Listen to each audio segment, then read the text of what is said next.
Sabe o que é avatar? Boneco virtual. Dizendo na linguagem popular. Você cria um avatar seu e esse avatar é quem vai fazer tudo para você na rede. Aí você diz assim, eu vou para o supermercado, eu quero fazer compra. Aí você bota seu boneco. Inteligência artificial, ele vai lá no supermercado, faz as compras, bota no carrinho. Por quê? Porque existe um algoritmo que não é mais binário.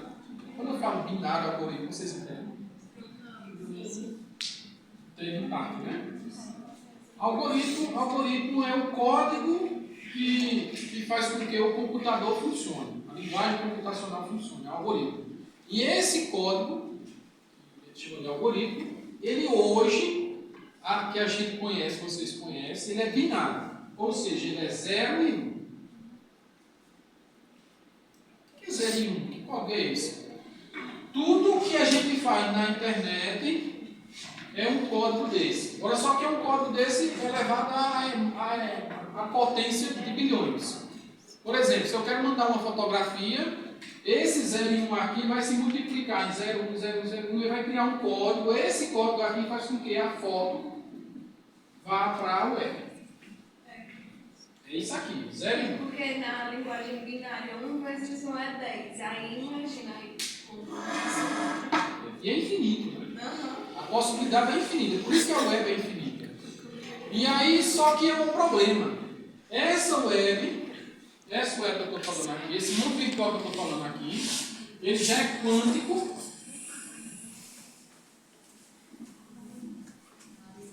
Ele já é quântico. E quando eu falo quântico, eu estou falando que ele não viaja só linearmente. Porque quando a ideia aqui é sair, por exemplo, do indivíduo A para o indivíduo B. Isso aqui, né? A comunicação funciona dessa forma. Eu estou aqui conversando com ela, indivíduo A, indivíduo B, aí mando uma mensagem, ela recebe e isso é a comunicação, é linear. Ela funciona assim. Só que no mundo quântico, na web quântica, ele não é mais linear. Ela vai funcionar, quando eu der o clique, automaticamente todo mundo já está conversando com todo mundo. É quântico. E não é mais binário. Não funciona de forma mais binária. Ele agora é todo mundo. Ele é múltiplo. Enquanto 0 a 10 é múltiplo. Ora, se no binário já era desse jeito, já é dessa forma que a gente está vendo as condições, imagina agora com as possibilidades de utilizar o código infinitamente. Todos os números. E de forma quântica. Que há, inclusive, uma vantagem aqui entre esses dois aqui, que aqui é mais lento. Os processadores, eles são mais lentos. Por mais que sejam avançados, eles são mais lentos. Já é complicadíssimo, porque quando eu estudava, eu fiz redes, já era complicadíssimo de conectar manualmente um computador a outro usando a linguagem binária. Imagina agora. Uma questão, assim, a gente tem que raciocinar da seguinte forma. Para conectar da forma que você está dizendo, era uma forma analógica. Aí era complicado. Não, só que hoje agora, quem vai fazer isso é a inteligência artificial. Então, mas para poder a gente compreender um pouco da inteligência artificial, a gente fazia manualmente. Imagina se fosse feito manualmente. Sim. O quão complicado seria. Pois é. Então,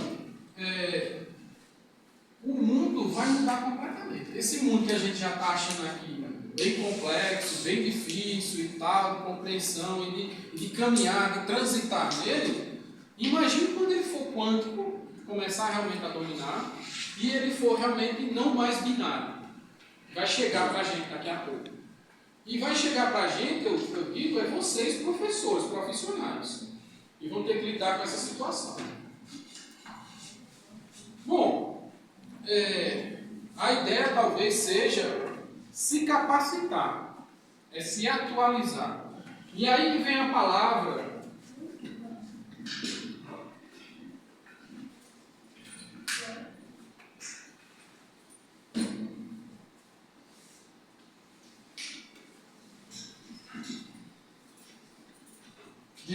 virtual. A palavra virtual, no entendimento de vocês, Quando eu falo, vocês entendem o quê? Hã? Longe, distante. Faz sentido. O que mais? Ilusão, inalcançável, né? Talvez. Tudo que é feito pela tecnologia celular não é virtual. Não real, não concreto. É isso. Pois é, quando o Pierre Levy fala de virtual, ele está se referindo a isso aqui, na verdade ele vai em outra linha. Ele vai fazer um paralelo com a palavra no sentido original, na sua etimologia. Ele vai dizer que esse virtual aqui, a palavra virtual, vem da palavra virtude.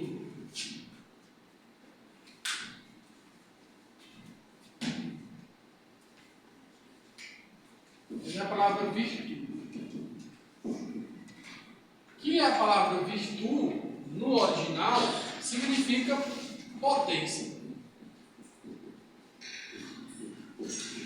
Então, Pierre Levy prefere utilizar a palavra virtual ou virtude no sentido original, no sentido de que existe uma potência. Então, todas as vezes que eu falar mundo virtual, para se referir à web, para se referir ao mundo digital, entenda pela linguagem de Pierre Levy, tanto pelo cyberespaço como pela cybercultura, que ele está dizendo o seguinte: o virtual é potencial. Há uma potência. De onde é que ele tirou isso? Por óbvio que ele tirou de Aristóteles. Aristóteles, quando falava em potência e ato, ele estava querendo justamente falar que potência é aquilo que não é ainda. E ato é aquilo que é. Vocês lembram disso, né? Lá no primeiro período, quando estudou Aristóteles, não é? E potência é aquilo que não é ainda, que não se concretizou. E ato é aquilo que é, aquilo que se concretizou, aquilo que de fato existe. Então, o virtual, nesse caso aqui, no sentido de Pierre Levy e no sentido de Aristóteles, que é de onde vem a palavra, é no sentido de que aqui a coisa ainda não é, ainda não se concretizou. Não se concretizou em ato, ou seja, em matéria. Mas ele existe em ato no mundo virtual. Certo? Deu para compreender? Não? Vamos lá de novo. Ó, quando ele fala em virtual, ele está falando em potência. Potência em Aristóteles quer dizer aquilo que não é ainda. Então, por exemplo, eu tenho uma semente. Eu tenho uma semente em ato. Ou seja, a semente existe. Mas não existe a árvore. Concorda? Então não existe a árvore. A árvore ela existe em potência. Potencial. No mundo, na web, as coisas funcionam mais ou menos assim, segundo ele. As coisas existem aqui em potência. Ou seja, como se fosse a semente. A semente de tudo. Só que ao mesmo tempo que essa é a semente ainda não existe, há uma possibilidade também de tudo existir. É a história? Não é a árvore, mas tem a potência da árvore. Então, se eu regar, e aqui vai ser um bom solo, se eu regar, aqui tudo vai florir. Vai existir, de alguma maneira vai existir. Então, virtual aqui é potência. Ele vai em algum momento se atualizar. Aí a palavra atualização também vem de Aristóteles, justamente nesse sentido. Quando eu me atualizo no sentido de que eu estou concretizando algo. Que alguma coisa está existindo de forma real e não mais de forma virtual, ou seja, de forma potencial. Então, as velhas histórias de atualização, que inclusive o tempo todo a gente se defrontando, se deparando com isso, com essas atualizações, vem de Aristóteles, vem dessa condição em que as coisas estão em potência e as coisas têm que se atualizar. Nós, enquanto professores, vocês nesse momento aqui estão em potência. Vocês ainda não são propriamente professores, pelo menos diplomados. Ainda não são. Mas vocês são potenciais professores. E dentro dessa potencialidade de professores que vocês são, vocês têm que se atualizar. A diplomação seria essa atualização. Só que quando vocês estiverem diplomados, atualizados nesse sentido, vocês já estão desatualizados. Ou seja, tem que, de novo, dentro da potência que vocês têm, ter uma nova atualização. Seria mais ou menos isso. Mas é o que acontece o tempo todo na nossa vida hoje. Você tem um aplicativo do banco. O aplicativo do banco, ele tem um recurso X, que você, sei lá, faz Pix. Daqui uma semana, tem uma invenção nova, uma inovação dentro daquele aplicativo, que precisa de uma atualização.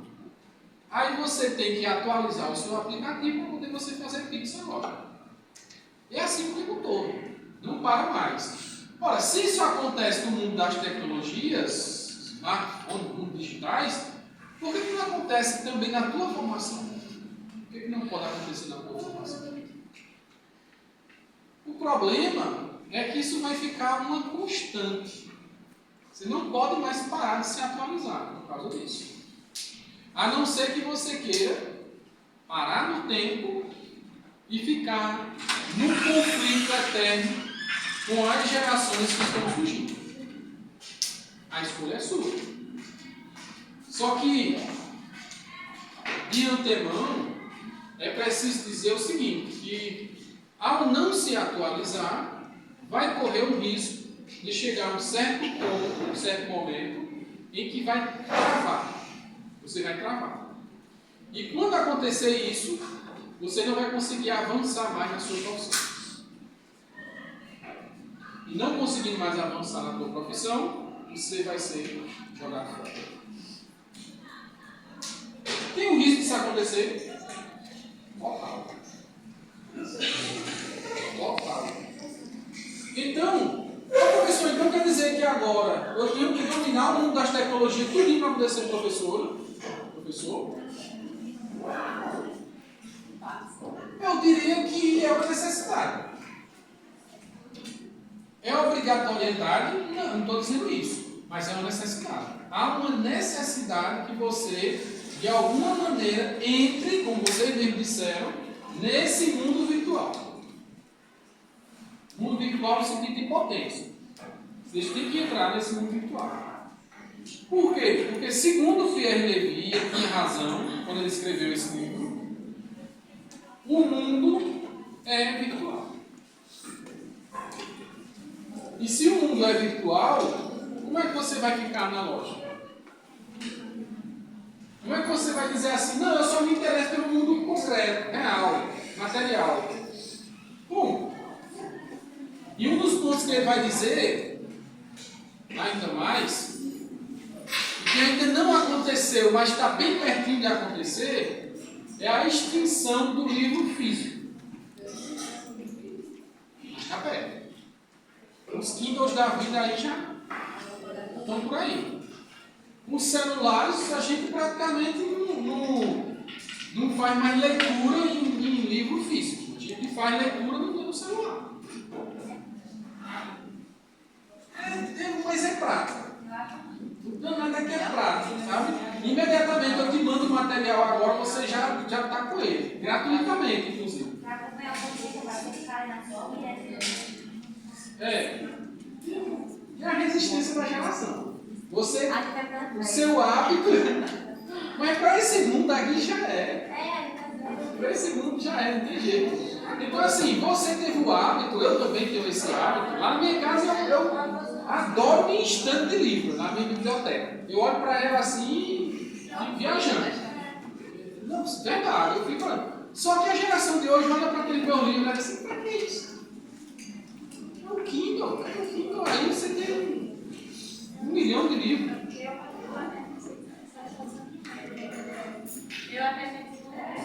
É a nossa geração. A gente fica habituado ainda assim com o cheiro do livro, pegando o livro, destacando, aquela coisa toda. Mas essa geração, ela destaca tudo ali, ó. Ele faz isso aqui, tá vendo aqui, ó? Tá, faz um risco para cá e não sei o que, já volta para isso, já tira uma palavra, já dá um Ctrl+C, Ctrl+V, já dá um destaque, faz um resumo e vai. A gente não, a gente vai escrever no papel, volta para cá, volta para lá, não sei o quê. Não estou dizendo que isso é errado, não, sabe? Eu faço isso, eu continuo fazendo isso, e vou fazer por muito tempo. Mas será que os seus alunos irão trabalhar dessa forma? E será que você vai ensinar eles a pegar um livro impresso, físico, a pulso? Não, você tem que ler assim. Você vai de professor, eu não tenho esse hábito, eu não sei fazer nem isso mais. Provavelmente ele vai dizer isso. E é isso que Pierre Levy vai dizer nesse texto dele, no livro dele. Ele vai dizer, o livro físico, e ele estava dizendo isso na década de 80, o livro físico vai desaparecer. Ele não estava errado. E olha que ele estava lá na internet 2.0, não estava nem na internet 5.0. Ele tinha razão. Bom, o que é que vai acontecer nos próximos capítulos dessa história da web, da rede, do mundo virtual? A gente meio que desconfia pelas ficções da vida, né? Mas o que de fato vai acontecer, a gente ainda não sabe exatamente. Desconfia, mas não sabe. Só que esse não sabe, essa desconfiança, essa condição, é o que aguarda vocês. Eu não, que daqui a pouco já estou me apresentando, estou saindo. Daqui a pouquinho estou fora do mercado.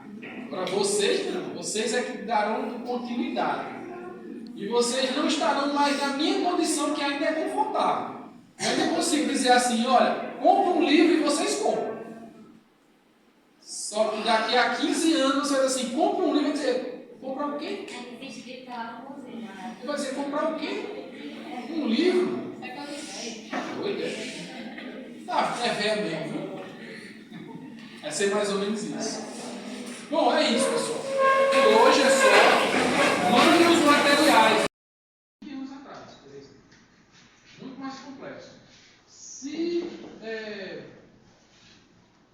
um indivíduo, uma criança, um adolescente, ofender alguém, por exemplo, a condição da raça dela, isso é bem danoso, é bem prejudicial para a sociedade hoje na escola. E a sociedade de modo geral. Se essa mesma pessoa ofende de alguma forma, ou cita, ou brinca, ou pratica bullying, não sei, o termo que você quer utilizar, com a questão da opção sexual do indivíduo, isso é bem danoso também, dentro da escola e na sociedade. Só que isso está bem disseminado nessa cybercultura, nesse cyberespaço, e que se tornou algo real e ilusório ao mesmo tempo. Porque até que ponto realmente uma ofensa dessa, um bullying desse, é suficiente, por exemplo, para o indivíduo entrar numa ansiedade, numa depressão, num pânico e às vezes até num suicídio por causa de um cyberbullying. Sobre palavras malditas, né, já Se torna algo de real ou Então, até que ponto é suficiente para a pessoa tirar a própria vida, às vezes, por causa de uma palavra, ou de uma frase, ou de um gesto, de um comportamento no cyberespaço? É até que ponto? Essa é a grande questão. Era tão verdadeiro, era tão concreto para dizer assim, a minha vida não tem mais sentido. E acaba trazendo efetivamente algum real. A ponto dele ceifar a vida.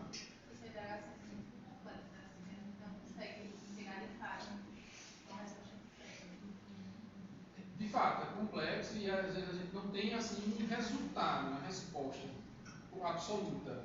Mas é preciso pensar muito profundamente sobre isso, porque as nossas escolas hoje elas estão contaminadas dessas situações. Olha, o que eu, como sou do Conselho de Educação, a gente tem notícia das escolas de afogados, todas. O que a gente sabe, o que a gente tem notícia, assim, de adolescentes e crianças praticando absurdos por causa dessas questões do ensino médio. E os professores e as gestões, os diretores das escolas, estão completamente perdidos. E não sabem o que fazer. Porque vai proibir Instagram? Vai proibir o WhatsApp, o Telegram? Vai proibir o Facebook, o TikTok? Vai proibir? Tem como? E muitas vezes as coisas começam aqui, na escola. E vai para a rede. E da rede, vem para cá. A ponto da gente nem saber. É da escola que influencia a rede ou a rede que influencia a escola? Ou seja, é o mundo real ou é o mundo virtual? E está influenciando o quê? O que é que a gente vive de fato? Todo mundo conectado. Todo mundo conectado. Não sei porquê. A geração de vocês é uma coisa curiosa. Tem uma certa vergonha ainda de dizer que está conectado, que está lá, e que passa muito tempo e tal. Tem uma certa vergonha. As gerações de hoje, as crianças de hoje, 6, 7, 8, 9, 10 anos, tem mais vergonha disso não. Pelo contrário, se não tiverem conectados, se não tiverem nesse mundo, é que elas têm vergonha. É o contrário. Aí veja, aí dá um choque, né, de geração, a geração de vocês, que é a geração Z, com essa geração, que estão colocando geração cristal, geração não sei o quê, enfim, essa nova geração que vai até os 10 anos, 12 anos de idade, ela já não tem vergonha nenhuma de dizer que está conectada, que está dentro desse mundo virtual. E é vergonha não pertencer a ele.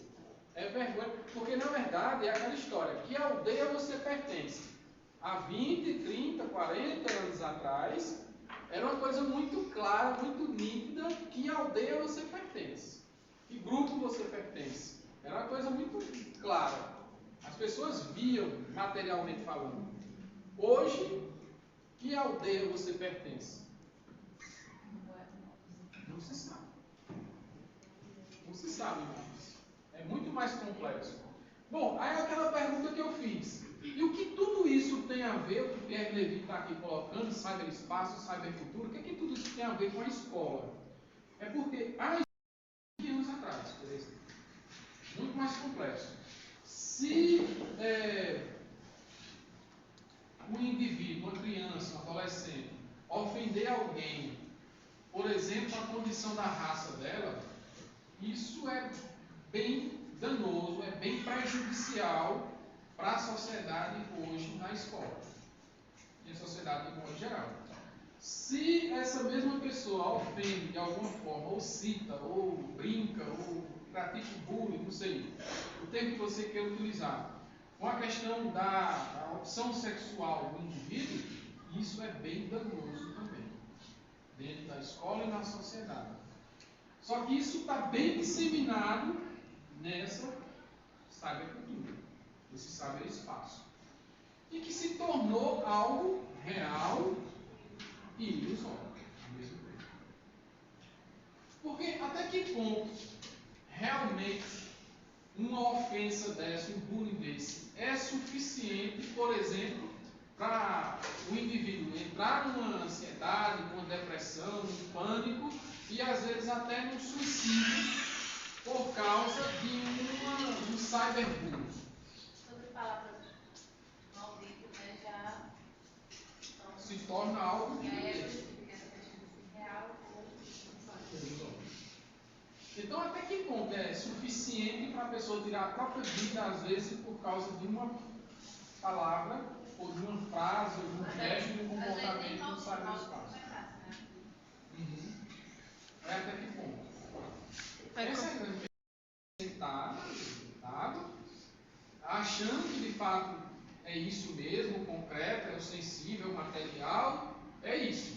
Mas muitas cabeças, muitas mentes, muito provavelmente está lá no mundo da vida. Só esperando talvez ao acabar acabar, e nem esperando, bota até a bolsa na frente assim para poder estar na rede. Para poder permanecer conectado. De alguma forma. Porque não consegue mais dissociar o que é de fato concreto com o mundo virtual. Não consegue mais fazer essa diferença. Parece que a extensão da vida da alma dela já está na rede. Veja como isso é interessante de se pensar. Inicialmente, o Web 2.0 era só texto, coisa bem rudimentar, comunicação bem lenta, aquela coisa bem distante. De repente a coisa começa a caminhar de tal forma que a gente não consegue mais dissociar a nossa alma do que é real e do que é virtual. Ou vocês não utilizam o mundo real de manhã, tarde, noite e madrugada? Muito provavelmente muita gente até na madrugada está ali conectada, mandando informações, dados, fotos, conversas, marcando isso, marcando aquilo, encontrando aquilo outro, pesquisando isso. Ou não acontece na vida de vocês. Entre o tempo em que eu estou aqui dando aula e a mente de vocês que querem de repente estar em outro ambiente. E até mesmo com a possibilidade da tecnologia, do equipamento, às vezes vocês estão aqui de corpo presente, mas a mente está lá no smartphone. Então eu poderia perguntar, até que ponto realmente vocês estão aqui realmente, ou isso aqui é só ilusão? Eu posso garantir, sem sombra de dúvida, sem medo de errar, que pelo menos 30% está completamente no mundo virtual. Agora, nessa sala. Está no mundo virtual. E 70%, eu estou sendo bem otimista, estão conectados realmente no mundo físico, no mundo concreto. E mesmo os 70% que estão concretos, no mundo físico, conectados aqui e agora, mesmo esses estão com alguma coisa assim, incomodando, querendo talvez sair desse mundo físico para ir para o mundo virtual.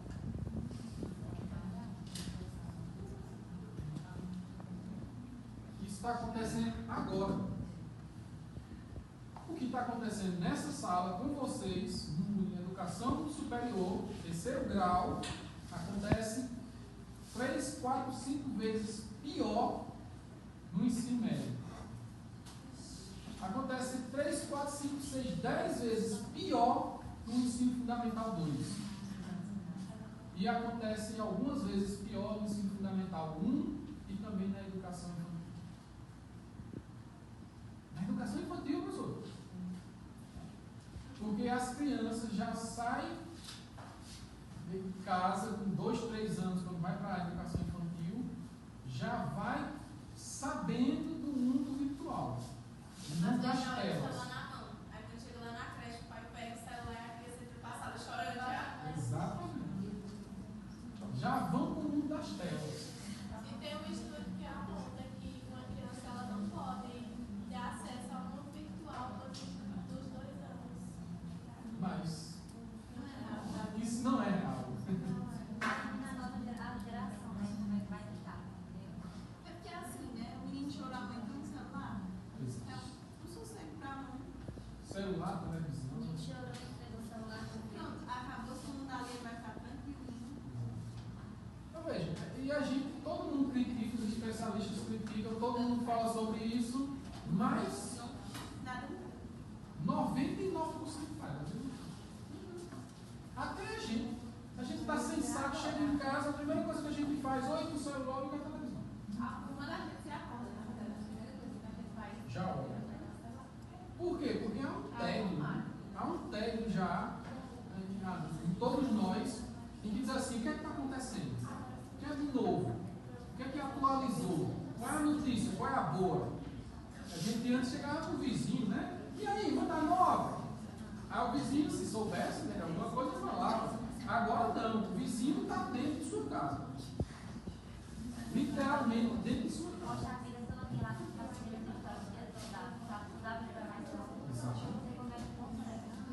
Está dentro da sua casa. Então, o que acontece na sua casa, na sociedade, está na educação, está na escola. E aí, professor,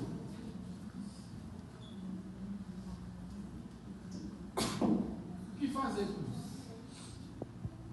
Quem são vocês, enquanto professores, dentro dessa condição aqui, dessa rede que eu acabei de traçar a partir do cyberespaço de Perlevi, a cybercultura de Perlevi? Quem são vocês, professores? Como é que vocês vão lidar com essa situação? Como é que vocês vão lidar com o ensino e a aprendizagem, que é a essência da educação? Ou seja, como é que vocês vão ensinar? Como é que os alunos de vocês irão aprender? Vai aprender com vocês que vocês vão ter que entrar nesse mundo das redes, do mundo virtual, das 5.0, daqui a pouco 6.0, 7, 10, tá quanto? Que a gente nem sabe como é que vai ficar essa situação, mas vocês vão ter que entrar lá ou vocês vão ter que tirar eles de lá? E aí?